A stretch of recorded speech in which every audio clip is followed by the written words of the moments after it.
Question answer की sheet भेजी थी और जो मैंने होमवर्क दिया था वो क्वेश्चन आंसर में समझा रही हूँ।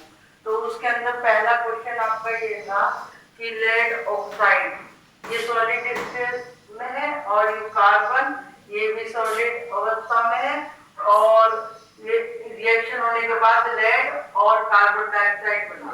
तो ये किस प्रकार की रिएक्शन है?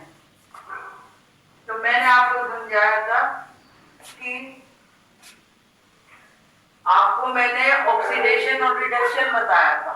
तो इस रिएक्शन में क्या बताया था? ऑक्सीडेशन रिडक्शन में मैंने जब ऑक्सीजन जुड़ती है जिसके साथ जुड़ती है तो वहां पे होता है ऑक्सीडाइजिंग, जहां पे ऑक्सीजन जुड़ती है, और जहां पर ऑक्सीजन अलग हो जाती है उसका होता है अपचाइड, जिसे बोलते हैं रिड्यूसिंग। तो आप ये देखो पीबी को हम क्या कहते हैं? लेड, और साधारण भाषा में हम कहते हैं सीसा।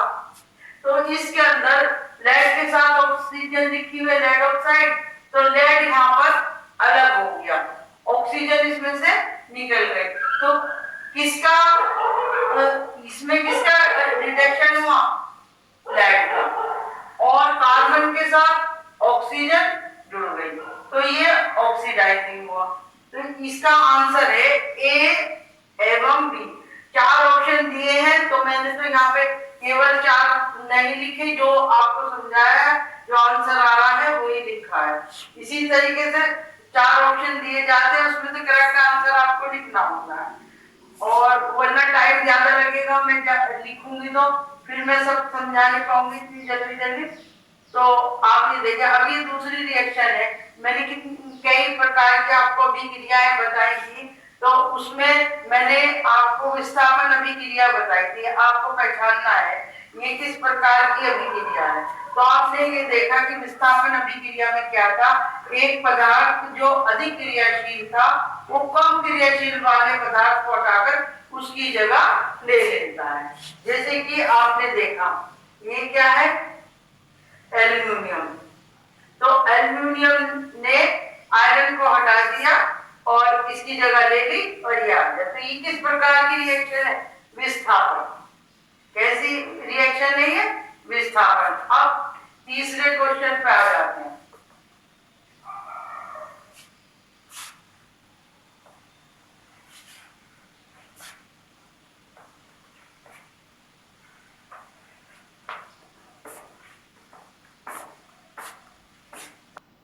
लोहे का चूर्ण पर तनु हाइड्रोक्लोरिक अम्ल डालने पर क्या होता है? ये जो है आपको इसके अंदर आपको फॉर्मूला आना चाहिए, और जब भी आपकी रिएक्शन होगी। लोहे के चूर्ण को क्या कहते हैं हम? Fe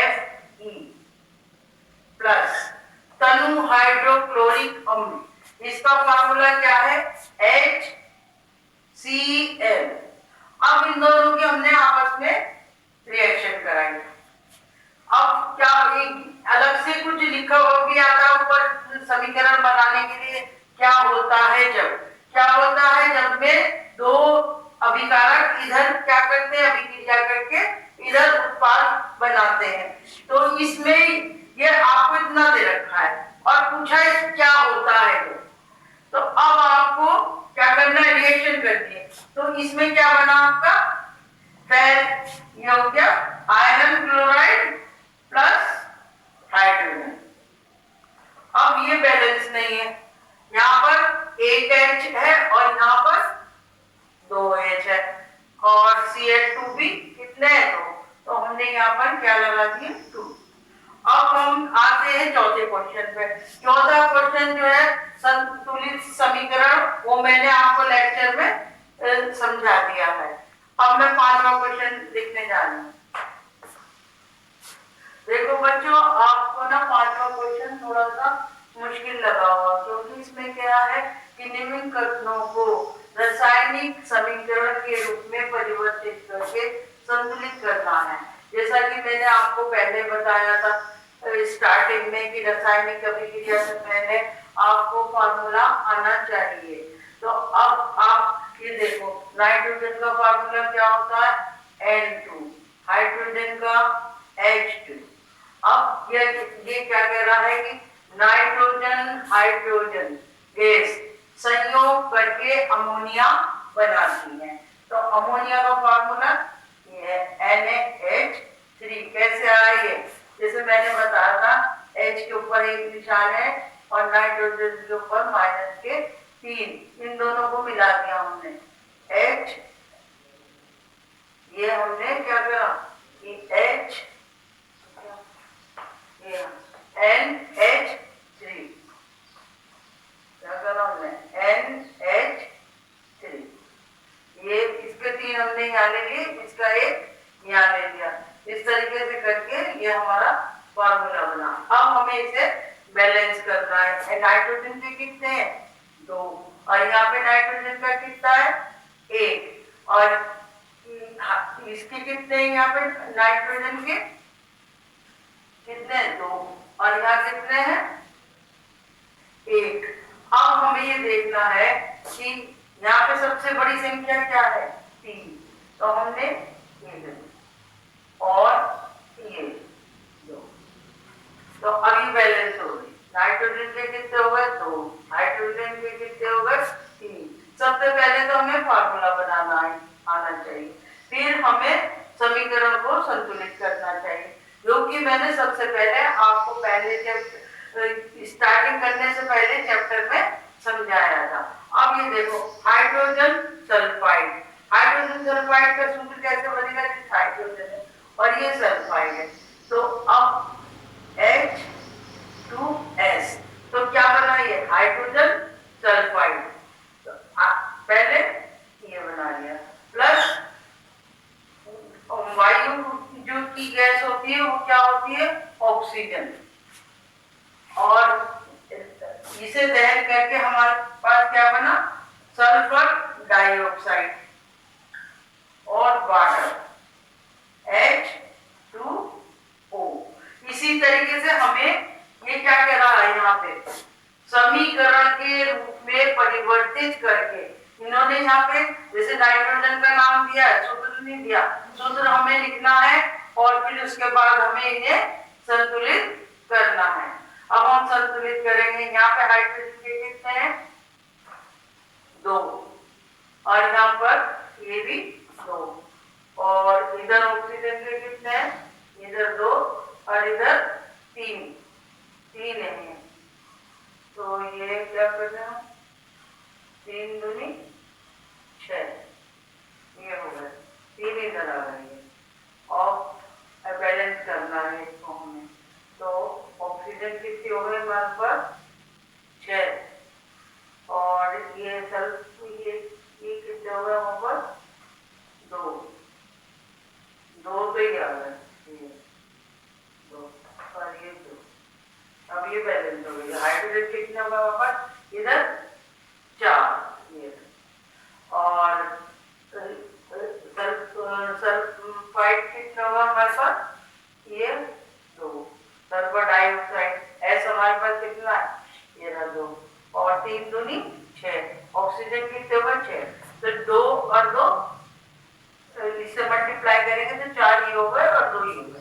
इस तरीके से ये समीकरण दोनों तरफ परमाणुओं की संख्या बराबर होनी चाहिए। जितने इधर ऑक्सीजन है जितने उधर ऑक्सीजन होनी चाहिए, जितने इधर सल्फर है उतने उधर सल्फर होने चाहिए। अब तीसरी रिएक्शन आपकी क्या है? बेरियम। तीसरी रिएक्शन आपकी ये है बेरियम क्लोराइड। ये कहती है बेरियम क्लोराइड। बेरियम क्लोराइड और एल्युमिनियम सल्फेट। एल्युमिनियम सल्फेट दोनों को अभिक्रिया करके क्या बनता है?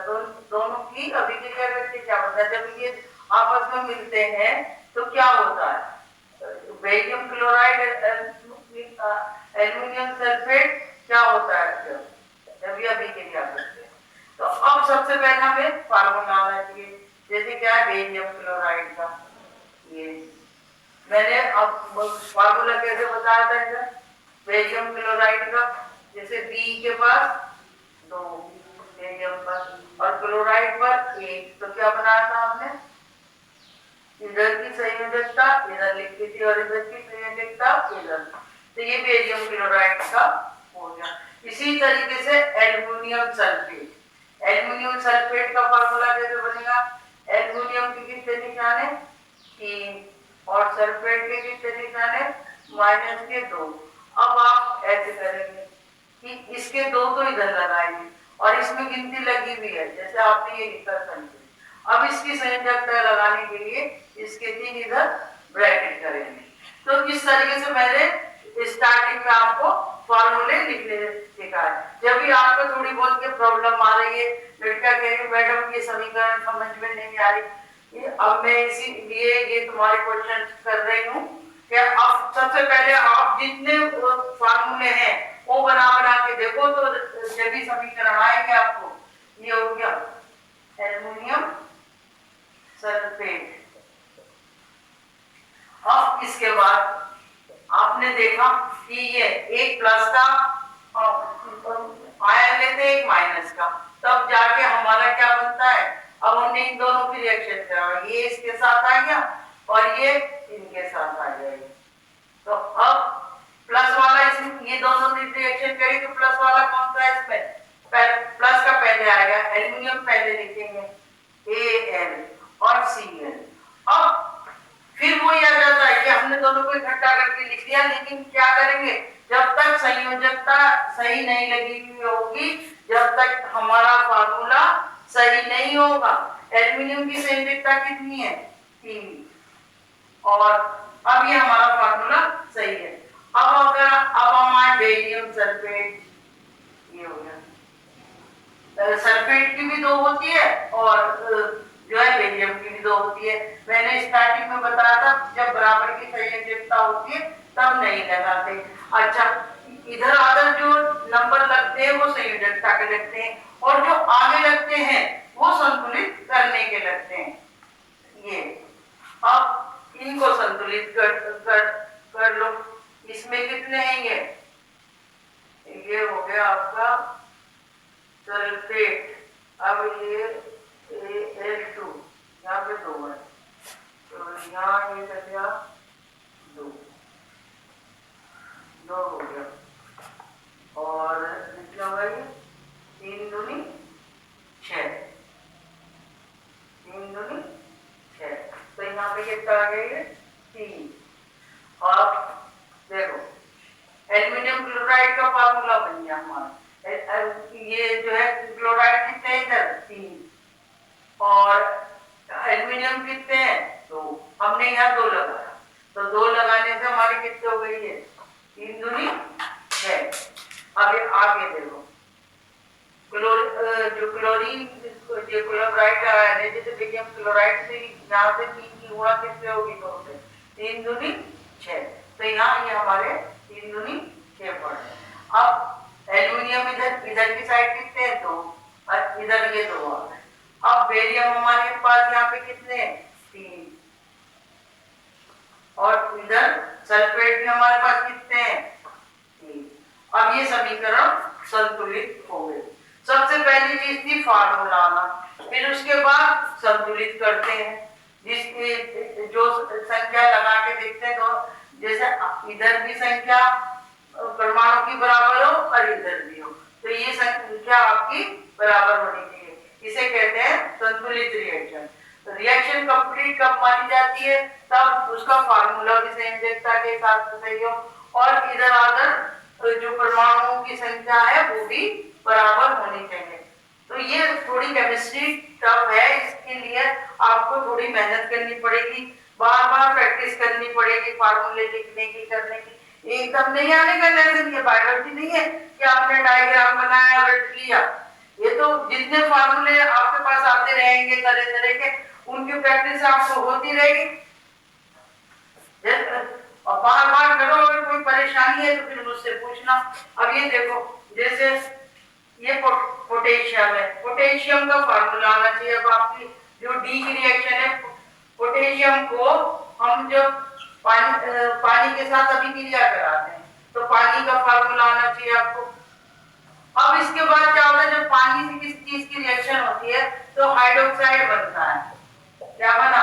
पोटेशियम हाइड्रोक्साइड और हाइड्रोजन गैस निकली। अब पोटेशियम हाइड्रोक्साइड का फार्मूला क्या है? शुरू में मैंने लिखवाया था।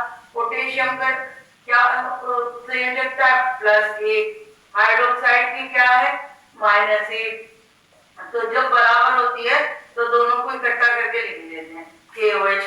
तो KOH फार्मूला बना और हाइड्रोजन निकल गई। हाइड्रोजन गैस क्या हो गई? निकल गई। अब हम बैलेंस करेंगे, इधर ये बैलेंस करेंगे। इधर हाइड्रोजन कितने हैं? 2 और हमने इधर के कितने कर दिए? ये 2 और O यहाँ पे 1 है, इधर कितनी है? 2। तो ये हमने कर दिए 2। अब आप देखो 2 ये मल्टीप्लाई हुए, H कितने हुए? 2 और 2 4। एरो के इधर का टोटल गिना जाएगा और इधर का। तो अब ये 2 दूनी 4। अब ये हमारी समीकरण क्या है? बैलेंस है। H2 जितनी भी गैसेस होती है उनके आगे लगता है G, और जो कोई जैसे हाइड्रोक्साइड है, जितने भी लिक्विड होते हैं उनके साथ लगता है L। और ये जो पानी के साथ सॉल्यूशन बनते हैं उनके साथ उनको कहते हैं हम जलीय, एक्वस। और पोटेशियम तो ये सॉलिड स्टेट में है, S। अब आपने देखा कि रिएक्शन जो है, ये चारों रिएक्शन कैसी थी। पहले इनके आपको फार्मूले बनाने आने चाहिए, फिर इनके हमें बैलेंस करनी आनी चाहिए। तो ये ऐसे लिखे बात है कि क्या होता है जब बेरियम क्लोराइड को, इसको जितने भी फार्मूले सब, अगर आपको फार्मूले बनाने नहीं आएंगे तो आप जो है रासायनिक अभिक्रिया नहीं कर पाएंगे। इसलिए आपको रासायनिक अभिक्रिया के लेसन के लिए पहला वाला चैप्टर बहुत ध्यान से पढ़ना है। 10वां क्वेश्चन है आपका, ये श्वसन को ऊष्माक्षेपी अभिक्रिया क्यों कहते हैं? अब इसकी परिभाषा लिखिए। सभी जीवों की कोशिकाओं में ग्लूकोज ऑक्सीजन के साथ अभिक्रिया करके ऊर्जा प्रदान करता है। इस विशेष दहन अभिक्रिया का नाम श्वसन है। और क्योंकि इस अभिक्रिया में ऊर्जा निकलती है इसलिए इसे हम ऊष्माक्षेपी कहते हैं। अब आपको ग्लूकोज का फार्मूला आना चाहिए। ग्लूकोज का फार्मूला C6H12O6 और ये एक्वस स्टेट जलीय अवस्था में होता है। अब आपको ऑक्सीजन का तो आसान है, O2 ऑक्सीजन, ग्लूकोज ऑक्सीजन से अभिक्रिया करके क्या निकालता है? ऊर्जा निकालता है और कार्बन डाइऑक्साइड और वाटर देता है। कार्बन डाइऑक्साइड प्लस वाटर और ऊष्मा या ऊर्जा ये निकालता है। अब इसको हम बैलेंस कर लेंगे।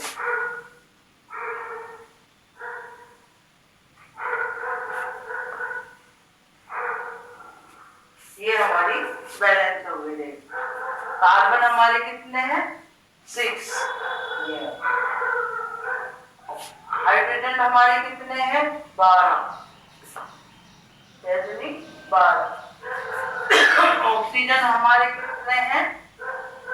6 हो गए और 6 12 और 6 इधर की तरफ के कितने हो गए? 18 और इधर से कितने हो गए? 6 12 और ऐसे 6 की गुणा 18। तो अब रिएक्शन हमारी क्या है? बैलेंस। इस रिएक्शन को हम क्या कहते हैं? ऊष्माक्षेपी। एक रिएक्शन होती है ऊष्माक्षेपी जिसमें ऊष्मा का शोषण होता है, उसमें ऊष्मा दी जाती है। ऊष्माक्षेपी में ऊष्मा निकाली जाती है। तो ये अभिक्रिया हमारी क्या कहलाती है?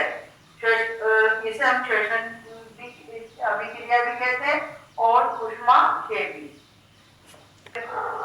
वियोजन अभिक्रिया को संयोजन अभिक्रिया के विपरीत क्यों माना जाता है या क्यों कहते हैं? 11वां क्वेश्चन है वियोजन अभिक्रिया। इसमें क्या है? एक एकल जो अभिकारक है वो सिंगल अभिकारक टूटकर दो या दो से अधिक उत्पाद बनाता है। जैसे कि ए बी, ये एक सिंगल जो है अभिकारक है और ये दो भागों में बढ़ जाएगा, ए प्लस बी। जैसे अब ये दो सिल्वर क्लोराइड प्लस ऊर्जा, अब ये बढ़ गया काय में Ag प्लस क्लोरीन, काय में बढ़ गया ये Ag प्लस क्लोरीन। तो ये तो सॉलिड अवस्था में है और ये गैस की अवस्था में है क्लोरीन। इसी का उल्टा संयोजन, संयोजन में क्या होता है? दो जो है अभिकारक मिलकर एक उत्पाद बनाते हैं। जैसे A प्लस बी और A plus B, A plus B जैसे कार्बन प्लस ऑक्सीजन मिलकर क्या बना? कार्बन डाइऑक्साइड प्लस ऊर्जा। अब आप ये देखें, ये वियोजन की उल्टी है, मतलब इसके अंदर तो क्या एक पदार्थ दो भागों में टूटा और इसके अंदर दो मिलकर एक पदार्थ बन रहा है और ऊर्जा निकल रही है। तो इसे कहते हैं हम संयोजन और ऊपर वाले को क्या कहते हैं? वियोजन। क्वेश्चन नंबर 14, इसके अंदर सिल्वर के संशोधन में जो है सिल्वर नाइट्रेट इससे कॉपर से अभिक्रिया करके सिल्वर को अलग करता है। ये अभिक्रिया अब आपको सिल्वर नाइट्रेट और कॉपर नाइट्रेट का फॉर्मूला लिखना आना चाहिए। कॉपर की वैलेंसी कितनी होती है? 2 और नाइट्रेट इसकी नाइट्रेट की 1 और CuNO3 इसके 2 ऐसे लगाएंगे और इसका 1 और Ag की सिल्वर नाइट्रेट कैसे लिखेंगे? Ag की वैलेंसी कितनी होती है? +1। जब बराबर बराबर होती है तो फॉर्मूले में ऐसे क्रॉसिंग नहीं करते, ऐसे ही लिख देते हैं। तो अब ये रिएक्शन है, इसके अंदर हिंदी में दिया हुआ है, लिखा हुआ है कि सिल्वर का जो ये संशोधन है और ये सिल्वर नाइट्रेट कॉपर से रिएक्शन करके सिल्वर को अलग कर देता है। क्यों अलग करता है? क्योंकि जो है कॉपर अधिक क्रियाशील है और इसका जो रासायनिक जो एक श्रेणी है जिसके अंदर रासायनिक विद्युत विभव लिखे हुए हैं उसमें कॉपर का स्थान जो है सिल्वर से ऊंचा है, इसलिए वो अधिक क्रियाशील है। और एक चमकदार, अभी क्वेश्चन नंबर 17 है, एक भूरे रंग का चमकदार पदार्थ जब ऑक्सीजन से के साथ गर्म किया जाता है तो वो काला पड़ जाता है। ये चमकदार पदार्थ जो X है वो क्या है? कॉपर। कॉपर जब ऑक्सीजन के साथ गर्म किया जाता है तो क्या पड़ जाता है? वो काला। और ये किसका फार्मूला है? Copper oxide. Cu के कितने निशान है? 2 और ऑक्साइड के कितने हैं? -2। तो दोनों को इकट्ठा लिख लेंगे, फिर सुपरिक ऑक्साइड या कॉपर ऑक्साइड बोलेंगे। सब कुछ डिपेंड करके रिएक्शन पे ही आ जाता है। ये फार्मूले बनाने आपको आने चाहिए। अब बच्चों ये देखो कि ये मैंने बीच में से कुछ क्वेश्चन छोड़े हैं और कुछ क्वेश्चन कराए हैं। जो क्वेश्चन मैंने छोड़े हैं वो मैंने सेकंड लेसन में समझा दिए हैं आपको। वो सारे लिखित हैं, डेफिनेशंस हैं, समीकरण है, और जो थोड़े से टिपिकल से थे वो मैंने आपको समझा दिए हैं। अब आपका पूरा चैप्टर समाप्त हो गया।